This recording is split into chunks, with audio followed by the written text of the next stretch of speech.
खुशामदीद कहते हैं आसमा जी आपको प्रोग्राम नुक्ता नज़र में। ज़रदारी साहब के साथ आपके एक नशिस्त के चर्चे हैं। ज़रदारी साहब हमेशा जब मंजर आम पर आते हैं तो किसी न किसी मिशन पर वो होते हैं। अब के बार क्या मिशन पंजाब है या कुछ और? जी बहुत बहुत शुक्रिया जामी और अस्सलाम वालेकुम शामी साहब, बहुत शुक्रिया। मैं बिल्कुल, देखिए पंजाब उनका इस वक्त जो है ना, कल आपको याद होगा कि उनकी मुलाकात हुई है वजीर आजम पाकिस्तान के साथ, तो वो काफ़ी अहम मुलाकात थी। और ये इस इंटरव्यू के अंदर भी हमने उनसे पूछा, और जो बातें जो आप 8 बजे भी देखेंगे, लेकिन मैं आपको बताए देती हूँ कि उनका जो एतमाद भी है और उसके साथ साथ कोई फार्मूला भी उनके पास मौजूद है। अच्छा। मसलन पंजाब में तो वो कहते हैं कि जी हमारे पास बिल्कुल नंबर्स हैं, और इसमें बल्कि हमने चौधरी परवेज इलाही के बारे में पूछा कि उनकी वो भी चॉइस हो सकते हैं, तो उन्होंने कहा कि उनसे दूरियां बहुत बढ़ गई हैं और उनसे बेहतर चॉइसेस हमारे पास मौजूद है।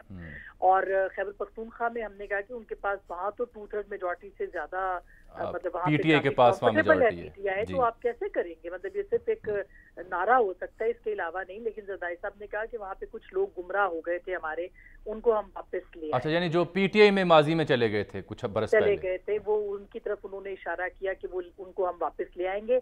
और बल्कि खुद उन्होंने कहा कि तहरीक अदम एतमाद जो है वो पंजाब में ही नहीं, हम खैबर पख्तूनख्वा में लाएंगे अगर बहुत बड़ा दावा तहलील नहीं होती। और वो उनका ये भी दावा है जामी कि वो कॉन्फिडेंट है कि जरदारी साहब असेंबलियां नहीं तोड़े, जो खान साहब है वो असेंबलियां नहीं तोड़ेंगे, और अगर उन्होंने तोड़ दी तो उनके पास प्लान बी मौजूद है कि इन्होंने क्या करना है। उन्होंने ये भी कहा कि दोनों जगहों पे हम इंतखाबात भी करवा सकते हैं, और मैं देखता हूँ कि कितने एमपीएस जीतते हैं पाकिस्तान तहरीक इंसाफ के, ये भी कहा। और दिलचस्प बात एक और भी आपको बता दूं कि मियांवाली से नवाब अफ कालाबाग जो हैं, उनकी फैमिली भी ज्वाइन कर रही है पीपल्स पार्टी को, और उन्होंने कहा कि मैं खुद भी इलेक्शन लड़ूंगा, इमरान खान अगर चाहेंगे तो मैं उनके खिलाफ खुद भी लड़ सकता हूँ, लेकिन उनके हल्के में हम नवाब अफ कालाबाग जो हैं उनको हम वहाँ पे वो उनको मुकाबला करेंगे और टफ टाइम देंगे। तो काफी कॉन्फिडेंट है, और जाहिर है कि जरदारी साहब ऐसे ना बात करते हैं ना सामने आते हैं। उनकी कोई काफी, उनका और प्राइम मिनिस्टर का एक लाइजॉन बना है, इस पे उनकी काफी अंडरस्टैंडिंग है, और बहुत सारे मामलात के ऊपर, बल्कि उन्होंने कहा भी कि मैं बिल्कुल उनके साथ खड़ा हूँ और उनके साथ रहूंगा, हमने सपोर्ट देनी है इस गवर्नमेंट को। और दिलचस्प बात एक और भी उन्होंने जामी साहब कही कि हमने हुकूमत, मैंने कहा कि आप, सवाल हमने ये पूछा था कि आपने क्यों गिराई हुकूमत, आप तो कहते थे अपने वजन पे गिरेगी, तो फिर आपने क्यों धक्का दिया, आप तो बहुत अनपॉपुलर है इस वक्त। तो उन्होंने कहा कि ऐसे हालात हो गए थे और इमरान खान जो करने जा रहे थे हमें वो रोकना था, इस वजह से हमने जो है ये गवर्नमेंट खत्म की है। चलिए, तो ये आप उनको इस्लामाबाद तशरीफ़ रखती हैं, खान साहब जल्द इंतखाब मांग रहे हैं, इसीलिए असम्बलियाँ तहलील करना चाहते हैं कि सिस्टम ना चले, सियासी अदम इस्तेहकाम रहे और उसके बदले फिर जल्द इंतखाब हो। तो इस्लामाबाद बैठी जो सरकार है, ये इत्तेहादी हैं, वो क्या सोचते हैं? क्या वो जल्द इंतखाब पे राज़ी होने को तैयार हैं, या वो बाकी मानदा मुद्दत से भी ज़्यादा अरसा गुजारना चाहते हैं? आपकी क्या समझ बूझ है?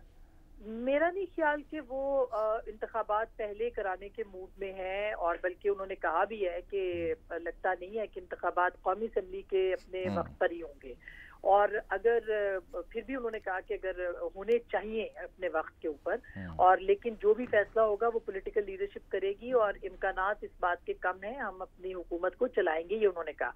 और जाहिर है कि इस वक्त तो जो यहाँ पे एक एनवायरनमेंट है, ये तो लगता नहीं है कि ये गवर्नमेंट जो है वो अपने टाइम से पहले इंतखाबात कराने की पोजीशन में भी है, क्योंकि जाहिर है इस वक्त तो एक अनपॉपुलर गवर्नमेंट है, और अगर वो जाते हैं तो आसमा साहब, इस बीच फिर कोई मुज़ाकरात की, एंगेजमेंट की भी कोई सबील होगी बगैर उस फरीक के जिस पे हमेशा सियासतदान तकिया करते हैं?